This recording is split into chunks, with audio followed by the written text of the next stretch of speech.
주님의 거울이라는 제목으로 여러분과 은혜의 말씀 나누겠습니다. 어제 저녁부터 우리가 기다렸던 단비의 소식이 들렸습니다. 이 단비는 비 양이 굉장히 적었지만 좀 의미가 있는 것은 지금 강원도 불이 한 75% 정도 잡혀 있는데 땅속에 불씨가 아직도 있었대요. 그런데 그 불씨가 또 일어나고 또 잡아놓으면 또 일어나고 그래서 굉장히 큰 문제가 있었는데 이 단비로 하여서 땅속에 잠재되어 있는 이 불씨가 종식될 것 같아서 굉장히 기쁜 소식이 됩니다. 그러나 역대 최고의 산불의 이 기간 동안 강원도와 경상도 일대의 산들은 이제 황폐한 벌판이 되고 말았습니다. 이 산불로 말미암아서 이제 다시 싹이 나서 이제 원목으로 자라나려면 수십 년이 걸리고요. 그 싹이 새로 자라나려면 이 땅 속에 미생물들이 다시 회복돼야 되는데 미생물 또 떠나가고 죽었던 이 동물들이 다시 돌아와 생태계가 회복되는 데는 50년이 걸리고 이 죽어있는 땅, 이 죽어있는 이 지력이 회복되는 데는 최장 100년의 시간이 걸린다라고 합니다. 저는 이 산불의 사건을 통해서 우리의 영혼의 모습을 생각해 봅니다. 한 사람의 미움으로 시작되었던 이 방화는 온 나라를 황폐하게 만들어 버렸습니다. 여러분, 우리가 생각하는 그 미움 하나가 우리는 그냥 누가 미운 정도다라고 생각하지만 여러분, 이 미움 하나가 온 세상을 황폐하게 하는 것처럼 우리의 이 미움의 죄악들은 얼마나 잔혹하고 얼마나 많은 사람에게 고통을 주는지 모릅니다. 아담과 하와의 죄로부터 시작되었던 이 인류의 원죄의 부패성은 그 큰아들에게 이어지고 그 큰아들이 작은아들 아벨을 죽인 사건으로 시작되었던 이 미움과 살인은 온 세계의 전쟁을 끊이지 않게 하며 온 인류가 서로가 서로를 죽이며 서로가 서로를 황폐하게 만들며 서로가 서로를 고통에 처하게 만든 인류의 역사가 된 것입니다. 그러므로 여러분, 왜 죄를 지으면 지옥에 갈까요? 이 죄의 잔혹성과 이 참혹성을 우리가 간과하고 있기 때문입니다. 우리는 이 죄의 문제에 대해서 생각해야 합니다. 우리의 영혼을 우리는 바라보아야 하는 것입니다. 우리는 스스로 생각합니다. 교회 내에서는 우리가 죄인이죠. 예수님의 십자가로 우리가 구원을 받았지요 라고 말하지만 사실 속으로는 그렇게 생각하지 않습니다. 뭐 내가 그렇게 죄인인가? 뭐 내가 그렇게 비윤리적인가? 내가 저 사람보다는 더 도덕적이지 않은가? 그렇게 스스로를 생각합니다. 그러나 이렇게 생각하는 인류를 향해 우리 주님께서 처음 공생의 사역을 시작할 때 제일 먼저 전하신 그의 메시지는 마태복음 4장 17절입니다.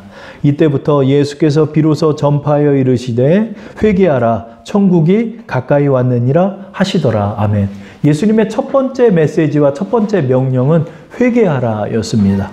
회개가 뭘까요? 주님이 가장 먼저 우리에게 하신 말씀은 바로 회개입니다. 너에게 회개가 필요하다. 회개라는 것은 나의 죄를 깨닫고 죄에 대해서 주님께로 돌이키는 것을 말합니다. 그러므로 회개에 선행되는 의미는 바로 내 죄를 보는 것입니다. 주님께서 제일 먼저 우리에게 인류를 향하여 하신 메시지는 너를 봐라입니다. 너를 봐라입니다. 여러분, 우리가 세상에 살면서 세상에 치우쳐 살면서 세상의 일들에 우리가 빠져서 살 수밖에 없습니다. 지금 뭐 물가는 엄청나게 올랐죠. 운전을 하는 사람은 느낍니다. 이 기름값이 역대 최고 수준이에요.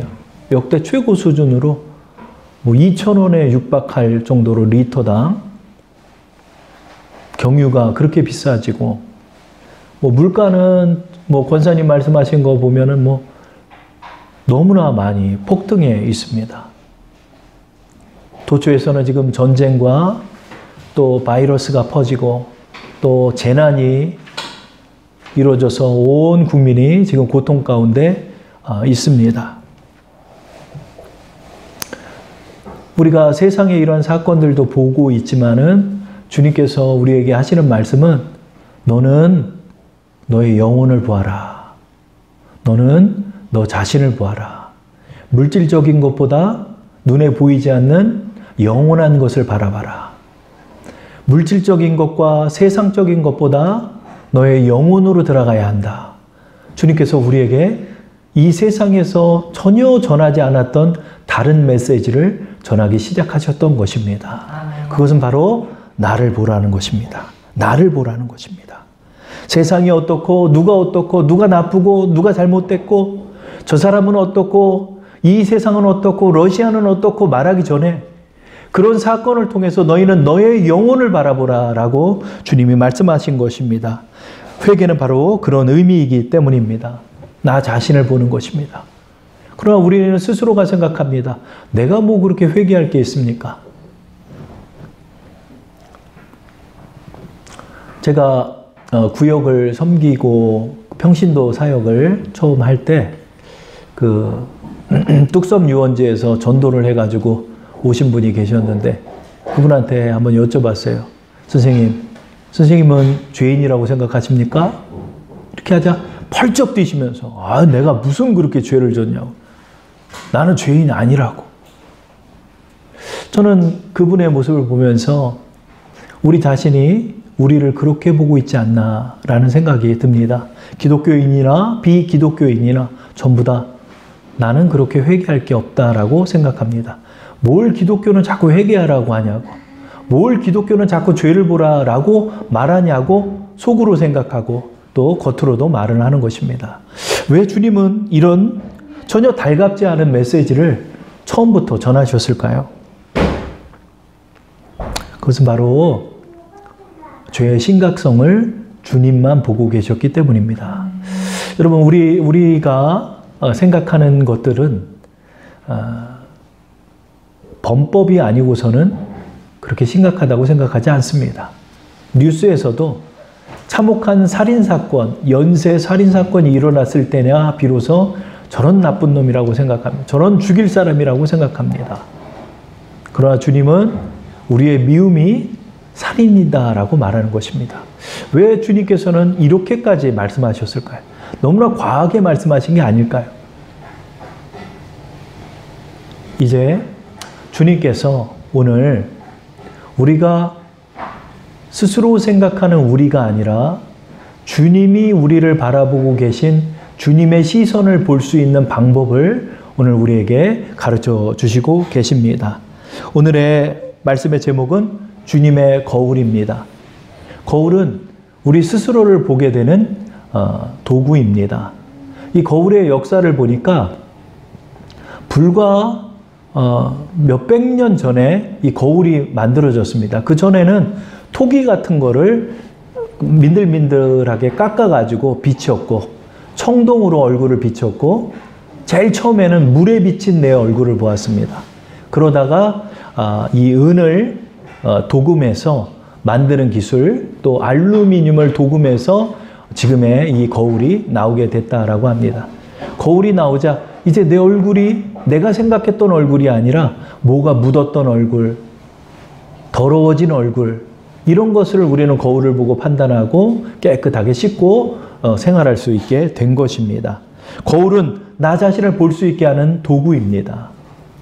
그러나 오늘 이 주님의 거울은 나의 속을 들여다볼 수 있는 거울입니다.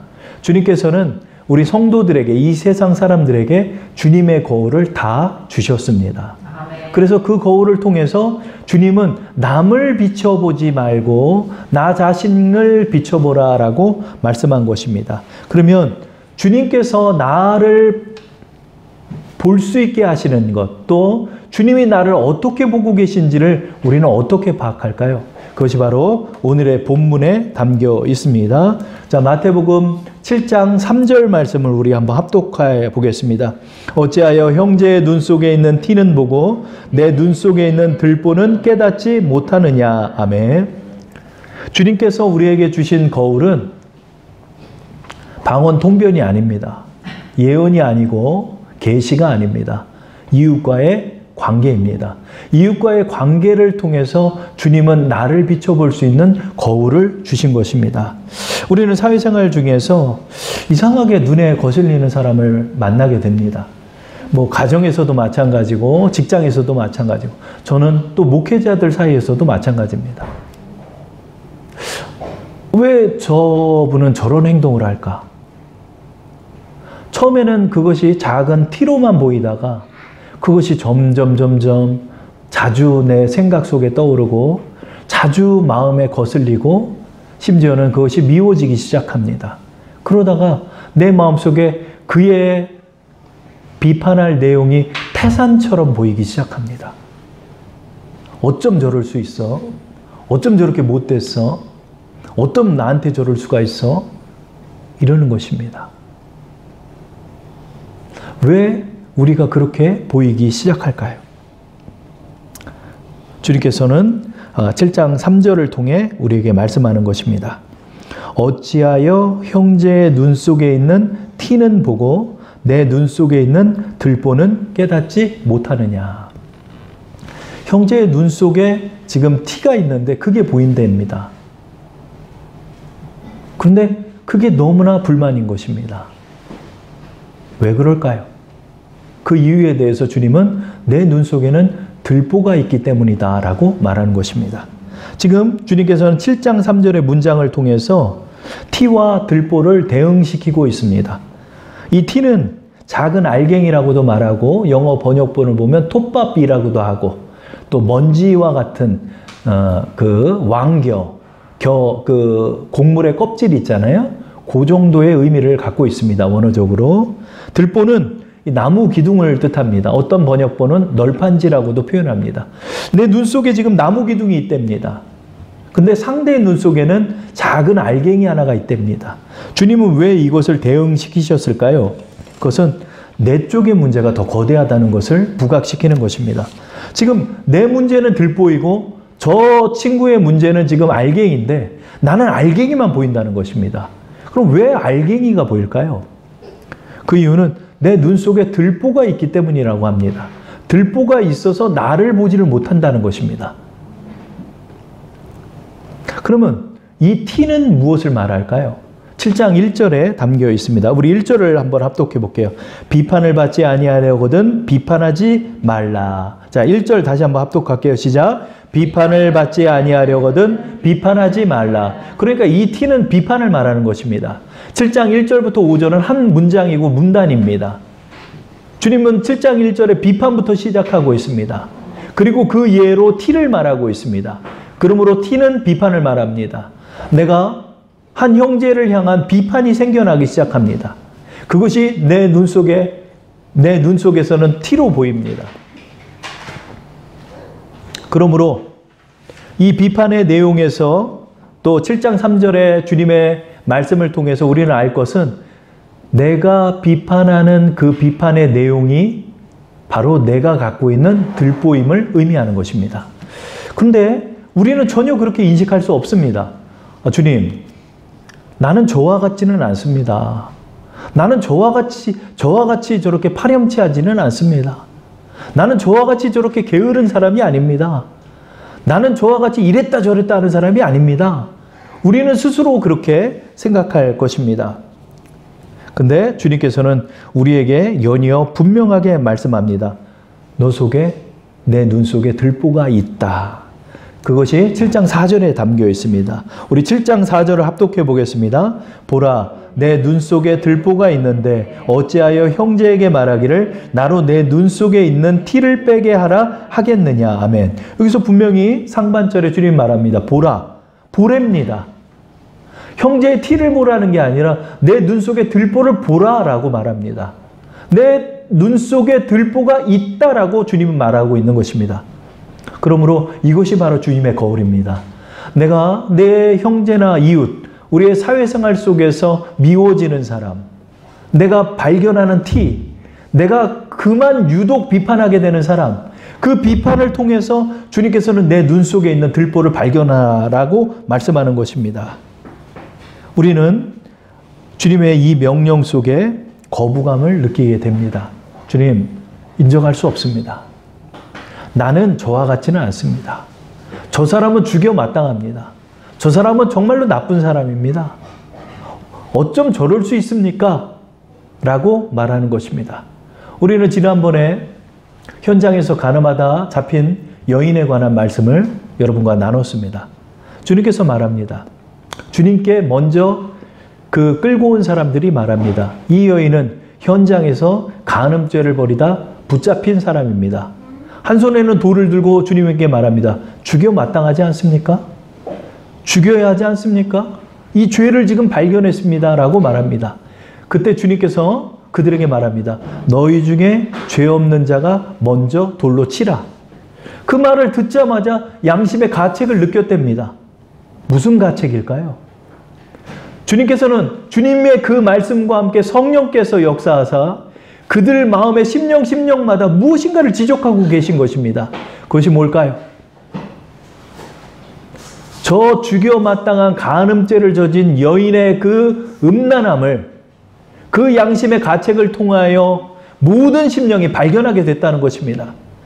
그 마음속의 들보들을 그 스스로가 다 발견하고 있는 것입니다. 주님이 이 말씀은 뭘까요? 저 여인의 간음죄를 통하여 너희의 간음죄를 보라라고 말씀한 것입니다. 그러자 양심의 가책을 느꼈던 그 많은 민중들은 전부 다 그 자리를 피하여 도망가고 말았습니다. 왜일까요? 내 죄를 보았기 때문입니다. 다시 말씀의 본문으로 돌아와서 우리 한번 생각해 보아야 합니다. 정말로 내가 저 문제가 있단 말입니까, 주님? 우리는 기도를 해보면서 도대체 그를 향한 나의 비판의 내용이 무엇인지를 파악해 보아야 합니다. 내가 도대체 어떤 내용을 미워할까? 내가 저 형제에 대해서 무엇이 미울까? 그 안으로 들어가고 또 들어가고 기도해보고 기도해 볼 때 주님께서는 여러분을 한 무대에 세우십니다. 그 무대의 주인공은 바로 나입니다. 그리고 그 무대의 청중은 나와 주님입니다. 나는 나를 보는 것입니다. 그때 주님께서 여러분에게 거대한 나무 기둥이 서 있음을 발견하게 하는 것입니다. 내가 무엇이 미웠을까? 내가 무엇이 미웠을까? 아, 저 사람의 저 게으름이 미웠구나. 내가 주님 앞에서 그렇게 게을렀습니까? 주님, 그것을 발견하게 하옵소서라고 기도하고 나갈 때 주님께서는 여러분을 그 자리에 세우시는 것입니다. 그리고 두 번째로 주님께서는 우리에게 말씀합니다. 너희의 그 헤아리는 헤아림대로, 비판하는 비판대로 너희가 비판을 받고 헤아림을 받을 것이다. 우리 7장 2절의 말씀을 우리 합독해 볼까요? 너희가 비판하는 그 비판으로 너희가 비판을 받을 것이요 너희가 헤아리는 그 헤아림으로 너희가 헤아림을 받을 것이니라. 아멘. 여러분, 우리는 이 말씀을 너희가 비판하면 너희도 비판받으니까 비판하지 말라. 너희가 헤아리면 남도 너희를 헤아리니까 헤아리지 말라라고 말씀하였습니다. 물론 액면 그대로, 이 문장 그대로 이 뜻을 갖고 있습니다. 그러나 그 내면으로 들어가 보면 너희가 비판하는 그 비판이 너 자신을 비판하고 있다는 사실을 우리는 발견하게 되는 것입니다. 내가 그 사람을 판단하고 그 사람의 전 인생을 내가 비판하고 있을 때 그의 어떤 티를 미워하고 있는 그 헤아림으로 나를 헤아리게 되고 있다는 사실을 우리는 발견하게 되는 것입니다. 그래서 주님께서는 7장 3절에 분명하게 이렇게 말합니다. 왜 내 눈 속에 있는 들보를 깨닫지 못하냐? 왜 너는 남을 보면서 너를 보지 못하냐? 왜 너 스스로를 깨닫지 못하냐? 내 인생, 내 전 인생에 있어서 네 인생이 왜 그렇게 꼬였는지 너의 거대한 문제를 오늘 저 친구의 티를 통하여 발견하게 하는 것이다 라고 주님은 지금 우리에게 말씀하고 있는 것입니다. 주님, 내가 그 문제가 있단 말입니까? 처음 우리는 그것을 부인합니다. 나는 저와 같지 않다라고 바리새인처럼 말합니다. 그런데 주님 앞에 기도하다 보면 주님께서 나를 발견하게 하는 것입니다. 내 눈 속에 있는 그 거대한 들보, 지붕을 떠받치고 있는 이 대들보를 발견하게 하는 것입니다. 한 팔로 둘러도 그 지붕을 받칠 만한 그 기둥의 둘레가 되지 않을 만큼 그 거대한 문제가 있음을 발견하는 것입니다. 주님은 오히려 나의 형제와 나의 이웃을 비판하는 내용을 통해 나를 바라봄으로 나의 이 거대한 문제를 지금 다루고 계신 것입니다. 주님, 나에게 이런 거대한 문제가 있었나요? 내가 인생 50을 먹도록 내 인생이 왜 이렇게 흘러갔는지 그 원인에 대해서 알게 되고 뿐만 아니라 내가 내 자리에 앉아서 저 친구에 대해서 죽일 놈이라 라고 말하고 내가 비판하는 그 내용처럼 주님이 지금 나를 그렇게 여기고 계시다는 것을 우리는 발견하게 되는 것입니다. 어쩜 이은성 목사는 저럴 수 있냐? 목사 안수를 받은 지 15년이 돼놓고 왜 아직도 그것이 변하지 않냐? 어쩜 너는 그럴 수 있냐 내 앞에서? 주님 앞에 죄인으로 서 있는 그 현장의 가늠한 여인처럼 우리와 주님이 그 현장에 서 있음을 우리는 발견하게 되는 것입니다. 주님, 내 속에 이 더러운 문제가, 내 속에 이 거대한 문제가 주님 보여지게 하시니 감사합니다. 그러나 그 실체가 무엇이었습니까? 하나님 앞에 기도하고 나아갈 때 주님께서는 그 실체를, 그 목록을, 그 죄의 종류를 우리에게 보여주십니다. 마태복음 15장 18절부터 20절을 제가 읽어보겠습니다. 입에서 나오는 것은 마음에서 나오나니 이것이야말로 사람을 더럽게 하느니라. 마음에서 나오는 것은 악한 생각과 살인과 간음과 음란과 도둑질과 거짓 증언과 비방이니 이런 것들이 사람을 더럽게 하는 것이요 씻지 않은 손으로 먹는 것은 사람을 더럽게 하지 못하느니라. 아멘. 주님 이게 뭡니까? 이게 도대체 이게 뭡니까? 도대체 내가 저 형제를 비판하고 있는 그 내용이 뭡니까? 내가 나만 내 눈에 태산처럼 보이는 저 문제가 뭡니까? 안으로 들어가 봤더니 간음이었습니다. 안으로 들어가 봤더니 음란이었습니다. 안으로 들어가 봤더니 그 친구의 거짓이었습니다. 거짓이 그렇게 미웠습니다. 도둑질이 그렇게 미웠습니다. 그런데 내 속에 더 거대한 죄악이 있음을 발견할 때 주님 앞에 우리는 고백하게 되는 것입니다. 주님, 내 속에 이 악한 생각을 발견하게 하시니 감사합니다. 내 속에 살인이 있습니다. 저 사람을 죽여버리고 싶었습니다. 하나님, 내 속에 이 간음한 마음을 갖고 있었습니다. 은밀한 음란함이 있었습니다. 도둑질이 있었습니다. 내 속에 이렇게 말하지만 내 속에 거짓된 증언이 있었습니다. 내 속에 강력한 비방이 있었습니다. 우리는 이것을 발견해야 합니다. 주님은 주님의 거울을 통하여 내 속에 있는 죄의 목록을 보게 하시는 것입니다. 우리 안에 원죄의 부패성을 발견하게 하시는 것입니다. 우리는 이것을 빼어야 합니다. 주님께서는 7장 5절에 우리에게 연이어 명령합니다. 마태복음 7장 5절을 화면을 보시고 합독해 보겠습니다. 외식하는 자여 먼저 내 눈 속에서 들보를 빼어라. 그 후에야 밝히 보고 형제의 눈 속에서 티를 빼리라. 아멘. 내가 발견했던 그 티가 문제가 아니란 게 아닙니다. 내가 본 건 분명히 맞습니다. 저 친구의 저런 거짓됨을 나만 발견했습니다. 물론 그 티도 빼줘야 하는 문제입니다. 분명히 비판받아 마땅한 죄입니다. 분명히 보았습니다. 근데 문제는 내가 더 큰 죄의 괴수라는 사실입니다. 내가 더 거대한 문제가 있다는 것입니다. 티와 나무 기둥은 그 크기 면에서 비교할 수가 없습니다. 하나님께서는 나의 이 거대한 문제를 발견하게 하시는 것입니다. 발견하고 그것을 어떻게 해요? 빼어라 라고 말합니다. 주님, 저 친구의 저 게으름이 그렇게 미웠습니다. 내가 주 앞에서 그렇게 게으른 사람이다. 내가 주 앞에서 그렇게 악한 사람이다. 주님, 이걸 빼기를 원합니다. 우리가 주님 앞에 기도할 때 우리는 이 문제를 어떻게 뺄까요? 십자가 앞으로 가져가는 것입니다. 주님, 나의 이 죄의 목록을 가지고 주님, 나를 저 이웃을 통하여 형제를 통하여 발견하게 하시니 감사합니다. 내가 더한 놈입니다. 내가 더한 놈입니다. 저는 이 비결을 알고 새벽 예배에 기도할 때 주님 앞에만 저 혼자 조용히 가서 기도합니다. 그리고 그 죄를 인정합니다. 그게 바로 자백입니다.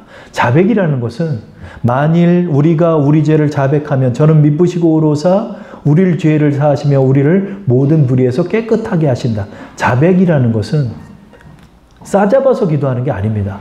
내가 짓지 않은 죄를 말하는 게 자백이 아닙니다. 내가 지은 죄를 고백하는 게 자백입니다. 그러므로 죄를 발견한 자의 기도가 자백입니다.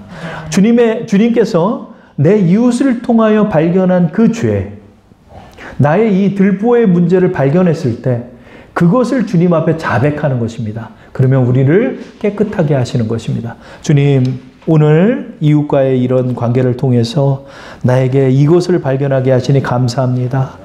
주님, 용서해 주옵소서.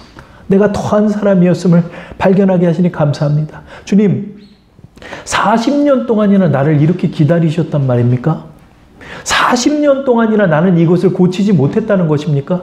어떻게 나는 40년 동안이나 신학을 공부하면서도 어떻게 나의 들보를 깨닫지 못한 채 남만을 비판하며 살았단 말입니까? 나를 발견한 자는 사도 바울처럼 고백합니다. 내가 죄인 중에 괴수였습니다. 이건 겸손한 척 하려 하는 것이 아닙니다. 내 죄를 발견한 자의 고백입니다. 사도 바울은 그렇게 고백합니다. 내가 괴수입니다. 주님께서는 우리를 발견하기를 원하십니다. 나 자신으로 들어가라는 말씀을 하시는 것입니다.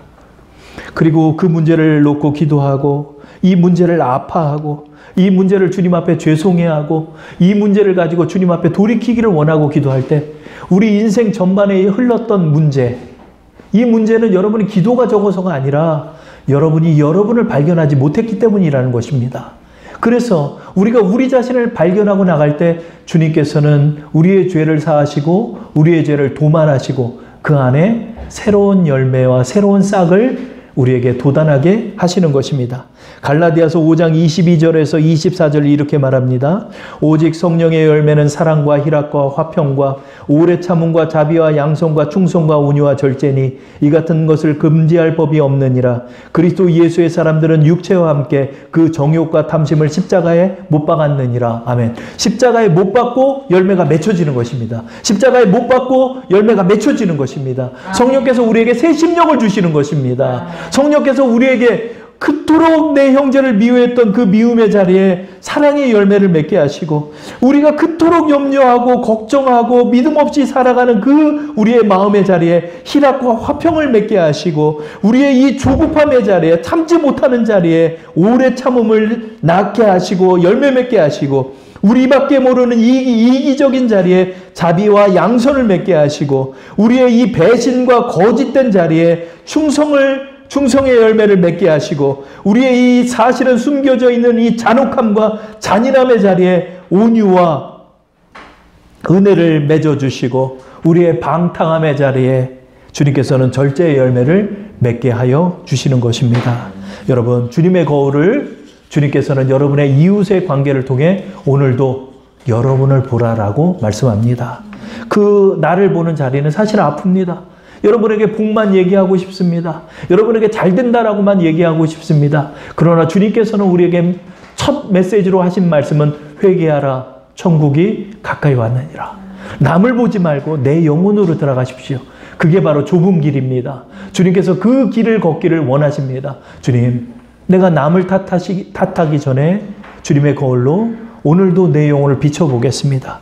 그 안에서 아프고 쓰라렵고 인정하기 싫지만 객관적으로 나를 발견하게 하사 그 문제를 주님의 십자가 앞으로 가져가며 성령의 열매를 맺게 하옵소서라고 고백하는 우리 주사랑 성도 되기를 축원합니다. 자, 우리 시간 함께 기도하겠습니다. 내 기도하는 그 시간은 주님과 나만 서 있기 때문에 즐거운 것이고 아름다운 것입니다. 오늘도 주님은 여러분을 비춰주시고 그 아파하는 여러분의 마음을 가지고 주님의 십자가 앞으로 오시기를 원하시는 것입니다. 우리 이 시간 우리의 마음을 주님 앞에 드리며 함께 통성으로 기도드리겠습니다.